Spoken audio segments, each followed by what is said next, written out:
the computers on board the satellites overhead. These satellites, by the way, now have systems that can see not just on Earth. It can know whether you're a man or a woman and what, pretty well identify you. Not with exactitude, but pretty close. And now they can see 13 feet under the Earth. So, you can't even go in a cave, I assume, but they can find you. And, of course, when you get that chip, or when they track your automobile, at the factory, a chip goes in it, and then they're able to track you. By the way, now they're going to be making them very soon where they can turn off your motor. You can't start it up again. You try to get away, your motor doesn't work. And they have the smart guns. The government just paid for all the money to develop the smart gun. They're going to try to take away all the other guns. The smart gun has a chip in it. And only the owner can use it. They've got maybe a chip inside their body or on a ring or something, and only that person can fire the gun. Sounds good. Because you don't want your gun to be left at home, and the kid get the gun out and have an accident. Sounds good to just have a chip in the gun, and only you can use it. The problem is they send a message from a remote site into your chip, and it says, don't fire. Wow, you're disarmed. And they're going to do that for your own good, of course. Now, here's the Austin American Statesman, but it's from the New York Times originally. It says, and this is sort of interesting, it's about the NRO, the National Reconnaissance Office. This is just really rich. Espionage agency lost track of billions. This is dated January 30th, 1996. It says, top secret office hid money in several classified rainy day accounts, officials say. The National Reconnaissance Office, the secret agency that builds spy satellites, lost track of more than $2 million in classified money last year. It appears that this money, over $2 billion, was part of their slush fund. I mean, $2 billion, but it wasn't all of their budget. It was just a little bit put aside for rainy days, a slush fund. And then they lost track of it. Now, let me tell you how this money was found. You see, Clinton wanted to send troops to Bosnia. Congress didn't quite want to fund it all.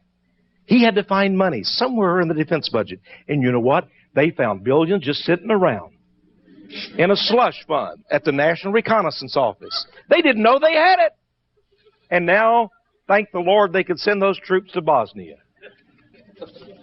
Isn't it astonishing? It is. It's amazing. What are their ultimate plans? Here's an interesting article from the Arizona Republic.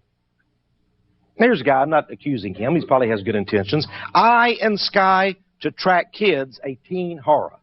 Hey, I like that as a parent, as a granddad. Let's track those kids with satellites, eyes in the sky. You can't get away, teenagers. Well, it says here that Jack Dunlap envisions his eye in the sky as a way to rescue snatched children, but it sounds like a teenage nightmare.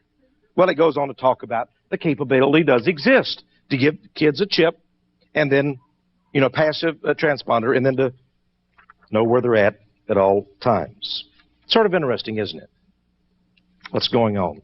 Well, some people say, well, Tex, okay, I realize that technology can be used for evil. But is technology in itself inherently evil? Well, of course not. There are a lot of good purposes. We just see this microphone. You can hear me a little bit better, I hope. I hope it does some good. I hope you get some blessing out of what we're talking about. But still, the devil can use these things for bad, for evil. Let me tell you a little bit about some projects that seem sort of strange in the computer world. And I want you to be the judge. I don't want to say that any of these men or any of these projects are intentionally of the devil. Maybe their designers didn't intentionally design them this way. Maybe it just happened. And sometimes that's really true. It really is. Now, there is the truth that many of the greatest scientists in the world are involved in occultism. They really are. I know for a fact that there are now top secret government projects involved in trying to open up what they call the Stargate, to literally seek to communicate with other intelligences in other realms. They're spending your taxpayer dollars on those projects. And it's all involved with UFO aliens and all of this stuff and trying to, contact these people or these beings. And I believe that they are contacting them. And these men are so stupid that they really believe there are these other intelligences when they open up this key, the Stargate. They simply don't know that these other intelligences are devils. They are communicating with devils. That's what they're doing. When you study high tech, you realize that some of the greatest inventors in the world were occultists. I'll give you an example. A man that you have to admire for all his many inventions, Thomas Alva Edison. But he was involved in occultism. In fact, he was a member of the Theosophy Society. Helena Blavatsky's group believed in reincarnation. When he died, they say that his last invention, he was trying to invent a machine that could communicate with spirits, with the spirit world. I guess he had never heard of the Ouija board, right? Nikola Tesla is one of the world's greatest scientists who ever lived. If it were not for Tesla, we really wouldn't have the lighting that we have now.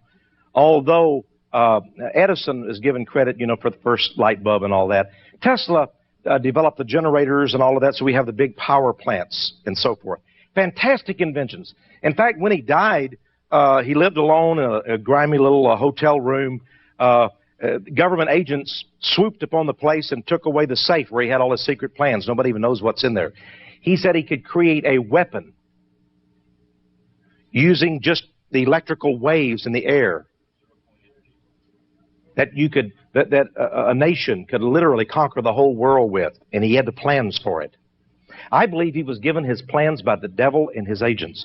You see, the devil is very intelligent. I mean, he's lived for thousands and thousands of years, and he knows technology too. And sometimes, and I'm not saying I think they're Christian scientists too, praise God for them. But still, there are some of these men. Tesla, for example. Here was a brilliant man, but each day he would go to a city park across from his hotel. The poor fellow, you have to feel sorry for him. And there he would seek to communicate with a pigeon. He believed the pigeon was the reincarnation of a soulmate, a woman that he loved in the past life. How sad. He lived alone, had no friends, died penniless. After creating inventions worth billions, people such as George Westinghouse took advantage of him. The Westinghouse Electric and so forth, and made him just sign over these inventions for almost peanuts. But Tesla was mixed up, you see. And I really believe he said that in his inventions, he didn't work step by step. But suddenly, the whole thing came to him at once. Everything. And then he would sit down and write it all out. But it was all in his head. A picture appeared. Thing very interesting. Did you know that it was Stephen Jobs and Steve Wozniak of Apple Computer who gave us the first personal computer, right? And they founded Apple Computer Company. Have you ever wondered why their symbol is the apple with a bite out of it? Any analogies there in Bible? Did you know, too, that Stephen Jobs is a New Ager? And I have pictures of him meditating